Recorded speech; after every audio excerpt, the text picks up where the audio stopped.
watazamaji na wasikilizaji, niko hapa kama mtangazaji. Nimeweza kuwafikia katika chuo cha afya Tandabui. Kwa majina naitwa Elizabeth Kumbuku Msabi.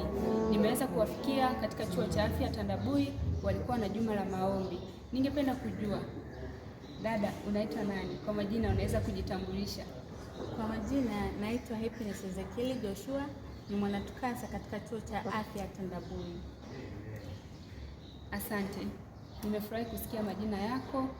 Dada, ningependa kujua katika hili juma la maombi umejifunza nini hasa? Kwa wewe ulichojifunza, kipi ambacho umekipata? Asante. Katika juma la maombi nimejifunza vitu vingi sana. Sasa leo, somo la leo limenibariki sana. Somo lilikuwa linasema kukua na kuongezeka katika utume. Nimejifunza vitu vingi sana kupitia hili somo. Nimejifunza naweza kukua na kuongezeka katika utume kupitia kusoma neno la Mungu, kupitia mahubiri, kupitia maombi. Na mchungaji amegusia kitu hapo. Amesema maombi mazuri au maombi kabisa yale Mungu anayajibu kwa uharaka ni maombi ya usiku wa manane. Pale tunapoamka usiku tukumbuke kuomba, kumweleza Mungu shida zetu. Na pia kitu kingine nilichojifunza katika hili somo, kukua na kuongezeka katika utume. Sisi ni wanafunzi. Katika familia zetu huko wote sio wasomi. Sisi ambao tumebahatika tuongeze wenzetu huko nyuma, tuzalishe. Hicho ndio nilichojifunza. Dada, asante. Dada Happy, ubarikiwe sana. Amina. Mpendwa mtazamaji na msikilizaji, mara baada ya kuondokewa na mwanatukasa mwingine ambaye alikuwa anaitwa dada Happy, tumefikiwa na dada mwingine hapa na imani na yeye ni mwanatukasa.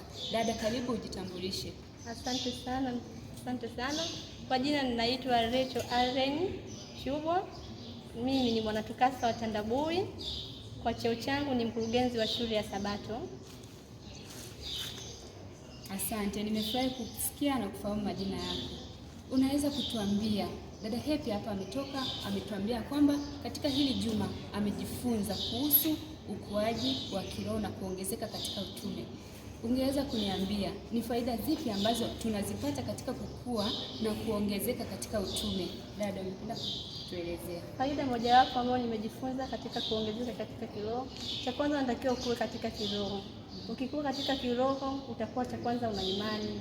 Ukiwa na imani utaweza kutangaza neno la Mungu kwa watu tofauti.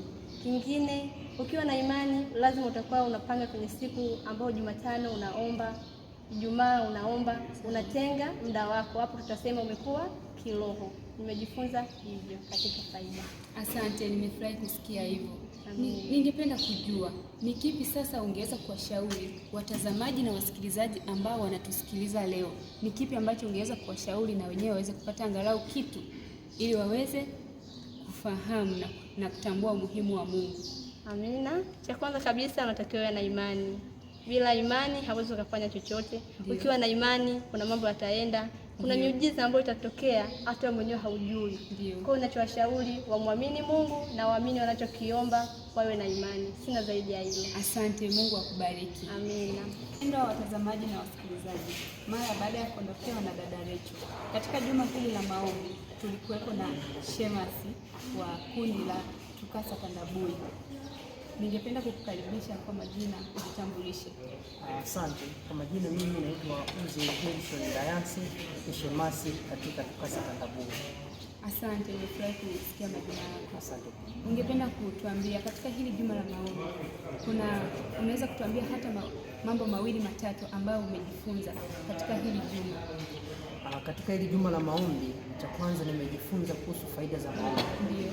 Faida mojawapo ya maombi ni baada ya kuona matokeo ya kile ulichokiomba. Ndio. Kwa mara baada ya kuona matokeo ya kile ulichokiomba ni moja ya faida ya maombi. Kwa mfano, umeomba Mungu akusaidie katika masomo yako, aidha uweze kufaulu kutoka sehemu moja kwenda sehemu nyingine. Maana baada ya kufanikisha hilo jambo na Mungu akakuwezesha na ukafaulu, hiyo ni mojawapo ya faida ya maombi. Kingine, maombi hutujengea ukaribu kati ya sisi na Mungu.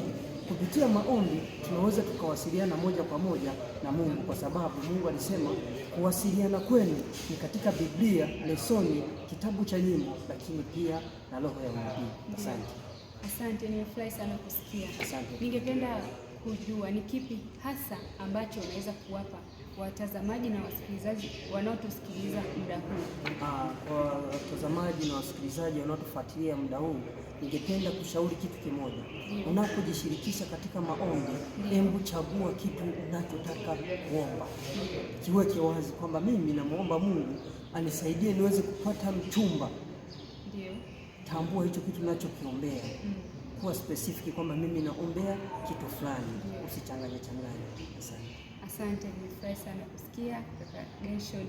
Mungu akubariki. Barikiwa nawe pia. Amina. Watazamaji na wasikilizaji, mara baada ya kuondoka kwa kaka Gershon ambaye nilikuwa nikiongea naye hapa, tumeweza tena kufikiwa na mwenyekiti wa TUCASA Tandabui. Karibu jitambulishe. Asante. Kwa jina naitwa Joseph Masunga, mwenyekiti wa TUCASA Tandabui. Asante, nimefurahi kusikia majina yako.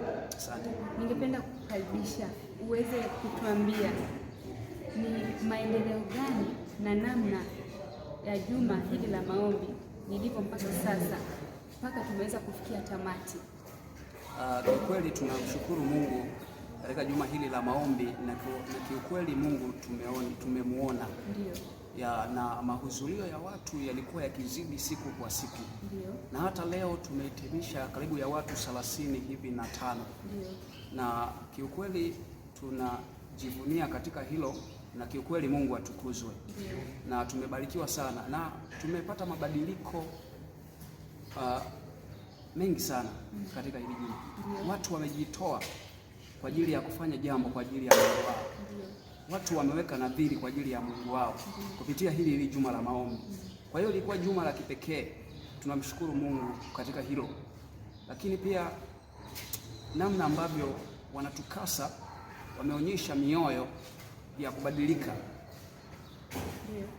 Ni kiukweli inagusa sana hivi. Na tunamshangilia Bwana katika hilo. Na nimeona kabisa umoja umekuwa sasa. Maana siku za nyuma hapa tulikuwa tunaabudu watu wachache sana. Lakini hili juma la maombi limetupatia uamsho wa kipekee. Na wale ambao walirudi nyuma, baadhi yao wamerejea zizini. Tunamshangilia Bwana katika hilo. Amina. Ndio. Na niseme tu ya kwamba Mungu amewatumia watumishi wake kuzungumza na watoto hawa na kundi lake, na kiukweli na Bwana amewatumia vyema. Tunamshukuru sana Mungu kwa kumtumia vyema mtumishi Pastor Brighton Oscar Kasitu katika juma hili la maombi. Tumemuona Bwana, tumeona mkono wa Bwana katika tamati ya maombi haya. Katika hilo Bwana atukuzwe sana. Hivyo napenda tu kushauri ya kwamba maombi sio kitu cha kupuzia. Katika kusoma neno sio kitu cha kupuzia. Tudumu katika kumuomba Bwana, lakini pia tudumu katika kusoma neno na tudumu katika kuifanya kazi ya Bwana. Lakini faida mojawapo ambayo tumeipata katika juma hili la maombi, tumemwona Bwana kupitia kwa mtumishi mmoja ambaye amejitoa, amemkiri Bwana na Mwokozi kuwa kiongozi wa maisha yake na amekiri ya kwamba atabatizwa. Kwa hiyo neema ya Mungu iendelee tu kufanyaje, kusema pamoja naye, achukue uamuzi na haja yake ifikie tamati ya kubatizwa. Tunamshangilia Bwana katika hilo. Asante sana. Kaka Joseph. Naam. Asante. Nimefurahi sana kusikia. Ungependa kuwapa neno moja tu au wapendwa wasikilizaji na watazamaji wanaotusikiliza sasa? Kitu ambacho napenda kuambia watazamaji ya kwamba tudumu kumtumikia